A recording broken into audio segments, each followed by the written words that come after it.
మెయిన్గా ఎవరు తగ్గాలి, ఎవరు తగ్గితే ఈ సమస్యకు పరిష్కారం దొరుకుతుందంటే ఏం చెప్తారు? ఎట్లా చెప్తామమ్మా ఇది? ఖచ్చితంగా ఎవరు మీలాంటి సీనియర్స్ ఏదో ఒక సజెషన్ ఇవ్వాలి కదా. సజెషన్ ఇవ్వడం సులభమే, ప్రాక్టికాలిటీ వాళ్ళు ఇన్ని సమస్యలు చెప్తారు ప్రాక్టికల్గా వచ్చేటప్పటికి. Producer from the angle of producers angle నుంచి మాట్లాడేటప్పటికి నువ్వు రావయ్యా ఇక్కడ కూర్చో, ఆడ కూర్చొని అమ్మాయితో చాట్ చేయడం కాదు, ఇక్కడ రా డబ్బులు ఎత్తుకొని రా సీరియల్ చేయి తెలుస్తుంది నీకు అని. ఇప్పుడు ఒక ఓబీలో ఒక మా బ్రదర్స్ మైండ్లో ఒకటి వస్తుంది, ఆడ కూర్చొని అమ్మాయితో మాట్లాడడం కాదు యాంకర్తో, ఇక్కడికి వచ్చి చెయ్యి డబ్బు ఎత్తుకొని వచ్చి తెలుస్తుంది నీ బాధలు ఏంటో.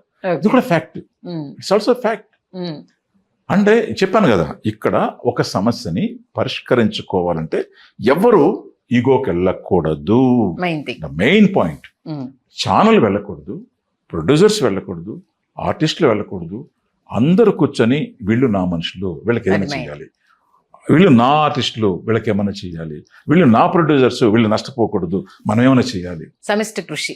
ఇలా కూర్చొని అందరూ కూర్చొని తెలివైనటువంటి వాళ్ళ మేధావులను పెట్టుకొని, అనుభవజ్ఞులను పెట్టుకొని ఈ సమస్యను ఎలా పరిష్కరించుకోవాలి అని కూర్చొని డిస్కస్ చేసుకుంటే, చెప్పాను కదా ఈ జీవో అని తీసి బయట గేట్ అవతల పడేసి తీసేసుకొని నేను డబ్బు పెడుతున్నాను కదా అనే ఈగో వాళ్ళకి వెళ్ళకూడదు. నేను పని చేస్తే కదా నువ్వు డబ్బు ఇంట్లో, నీ డబ్బు ఇంట్లో పెట్టుకో, నేను యాక్ట్ చేస్తాను కదా చూస్తున్నారు, నువ్వు ఇంట్లో తీసుకొచ్చి అని ఈ ఆర్టిస్టులు అనుకోకూడదు కదా. So you need us, we need you, అంతే కదా. We both are needed to the channel. ఇట్లాగా అందరూ కూర్చొని దీన్ని ఏం చేద్దాం, మనోళ్ళు ఆకలి మంటలు చావకూడదు, మన వెల్ఫేర్ కోరాలి, ఒకవేళ ఫ్రెష్నెస్ కోసం కావాలనుకుంటే ఇది చేద్దాం, ఇది చేద్దాం, మిగతా అంత ప్యాడింగ్ అంతా తీసుకుందాం, మిగతా ఇక్కడ ఉన్నటువంటి వాళ్ళకి ఇలా మనం ప్రొవైడ్ చేద్దాం అని కూర్చుని పాజిటివ్గా చేస్తే వర్కౌట్ అవుతుంది. వర్కౌట్ కాదా? ఇప్పుడు ఉదాహరణకి మా శ్రీరామ్ ఉన్నాడు, ఈజ్ ప్రొడ్యూసింగ్ ది సీరియల్స్. ఇప్పుడు తనకి కొన్ని ప్రాబ్లమ్స్ ఉన్నాయి, ఆ ప్రాబ్లమ్స్ వర్కే ఆనర్ చేస్తాడు. ఛానల్ అడిగినటువంటి వాటిల్లో కొన్ని ఆనర్ చేస్తాడు, మిగతా వాటిలో మీరు అక్కడ ఉండండి, నేను ప్రూవ్ చేసుకుంటాను నా టాలెంట్ని యాజ్ ఎ ప్రొడ్యూసర్గా అని ఇక్కడ ఉన్నటువంటి వాళ్ళకే వర్క్ చూపిస్తాడు. అలాగే మన ప్రభా ఉన్నాడు, ప్రభాకర్ కూడా ఇక్కడ ఉన్నటువంటి వాళ్ళకే ప్రయారిటీ ఇస్తాడు, ఈజ్ డూయింగ్ ద సీరియల్స్.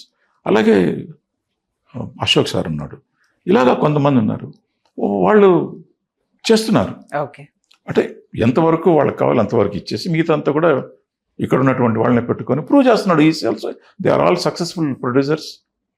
అలా కొంచెం పెద్ద మనసుతో చేసుకొని మిగతా వాళ్ళు కూడా కూర్చొని మనం చేద్దాం, మన తెలుగు ఆర్టిస్టులకి ఏమన్నా చేద్దాం, లేదు మేము ఇలా చేద్దాం అనుకుంటున్నాం, మీరు కూడా మీ సహకారం ఇలా అందించండి, మీరు ఫోజులు కొడుతూ టైం వేస్ట్ చేస్తూ ఉండకండి, మాకు టైం ప్రాబ్లం ఉంది, మీరు కూడా మీ వైపు నుంచి సహకరించండి అని మాకు వాళ్ళు అడిగి మేము ఇట్లా చేసుకుని అట్లా అందరూ కలిస్తే మళ్ళీ వీకెన్ మా every problem can be solved. ఖచ్చితంగా ఏ ప్రాబ్లంకైనా సొల్యూషన్ ఉంటుంది, కానీ మనసు పెట్టాలి అంతే. ఖచ్చితంగా మీరు అన్నట్టు ఈ గోని పక్కన పెట్టేసి అందరూ బ్రతకాలి, అందరూ ముందుకెళ్ళాలి, మన తెలుగు ఇండస్ట్రీ ఎప్పుడు వర్ధిల్లాలి, ఆ కాన్సెప్ట్కి అందరు ఏకతాటిపైకి రావాలని మనస్ఫూర్తిగా కోరుకుందాం సార్. మీరు కూడా ఈగో లేకుండా చాలా క్లియర్గా ఉన్న ప్రాబ్లమ్ని ఉన్నది ఉన్నట్టుగా చెప్పారు. Thank you so much sir. Thank you.